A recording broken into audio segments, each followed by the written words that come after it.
see all we do is win, win, win. These Grizzlies going in, throw your hands in the air, make them stay there. Baby G going in on the verse of my team, and you know that I won't stop now. That's a go home goal for my team when they score, cause you know they put it down. These Grizzlies wear the crown, they run this whole town. I throw that you up, because that old round beat so bad, till it's lights out. Now where's your nightgown? I ain't trying to brag, but I know that my team the best around. Man, all this hard work, throwing up bloody nose. We skating past y'all, we getting G.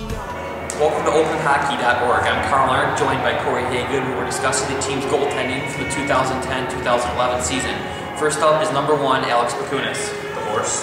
Isn't he just look around the league, who's better than you want if you one-on-one trade?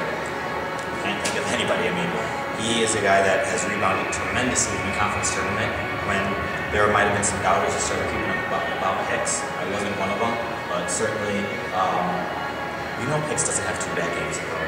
We know Hicks is a guy that's going to make the big stops. And he's a guy that when he plays, 100% confidence. That was one of the things we noticed throughout the years.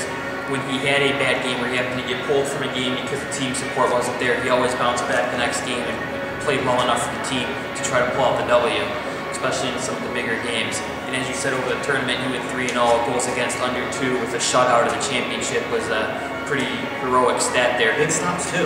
I mean, there were times that if Hicks wasn't there to make those stops, it would have been a completely different outcome. Yeah, it's one of those things where you think, 1 or 2 get by him and suddenly the game can be different, but he just stood tall and made the saves that Oakland needed to get that GLCHL championship. I do want to mention the 20th win. Well, the 19th win was officially the most wins in a single season by a goaltender here at Oakland. So congratulations to Hicks. It's something that every year we talk about Hicks might be able to do, and he did it this year. And he's got 20 wins as of now. But one of the things that helped Hicks get there, Matt Toder, because when Hicks started to struggle a little bit at the end, who was there to step up? Totes was.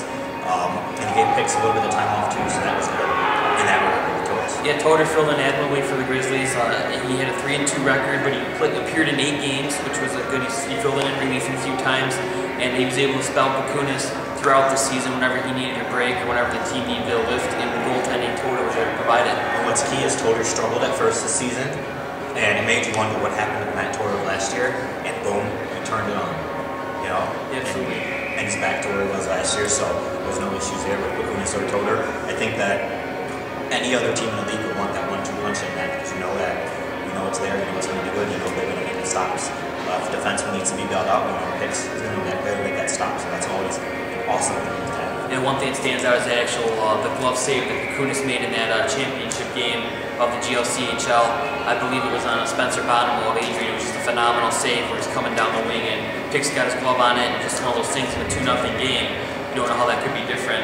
Yeah. Big thing for the Grizzlies. He doesn't have all the, and here's the other thing, he doesn't get all the personal accolades. What I can tell you from talking with other people around the league is that everyone always tells me what a great thing that we have here at Oakland. And I'm like, yeah, I know, don't have to tell me. I know he's good.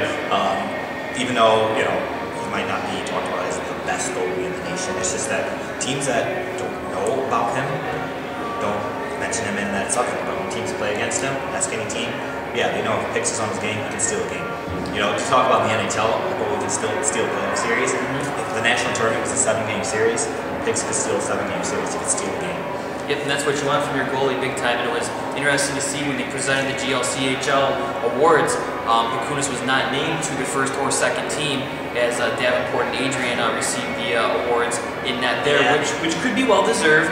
But I think that's only because they're 2 top 5 teams, so they kind of said that's probably what it was. Yeah. The accolades, seeing what the teams did, not necessarily what the goaltenders did.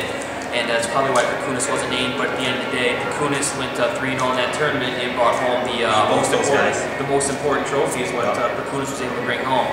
And next on the list, the third goaltender for the Grizzlies this year, Corey Hirschchuk, number 39, really did not get any action for the Grizzlies this year, but he's one of those guys that you see him and his attitude around the program, and you start to think this is a guy that you want to be here for 4 years. What was this, June or July when we first saw him? Something around that range, maybe August. Training camp. And you just looked at each other. Who's that? Who's that guy? We all looked down and we're like, who's this Corey kid? And we did a little scrimmage before the season. Wow. Then when you see him at practice at times, the kid's good. And he alone is going to be worth the price of admission just to see him in a game or two at some point next season. It's just, phenomenal what that kid's able to do back there. And you know, I always say you never know until you see him in actual game action. And we're going to see Hurst in game action at some point next season. And it's going to be exciting. He's going to be in a lot of ways for Oakland. Just think of how phenomenal it's going to be here to be able to be under Kunis, see him develop, see a great backup such as Matt Toder, and then move on to a Hurst job. Wow, that's pretty special. That's really special. One of those players that we're going to like to see in the Oakland uniform for a long time. For Corey Hagan, I'm Carl Arndt. Thank you for watching on OaklandHockey.org.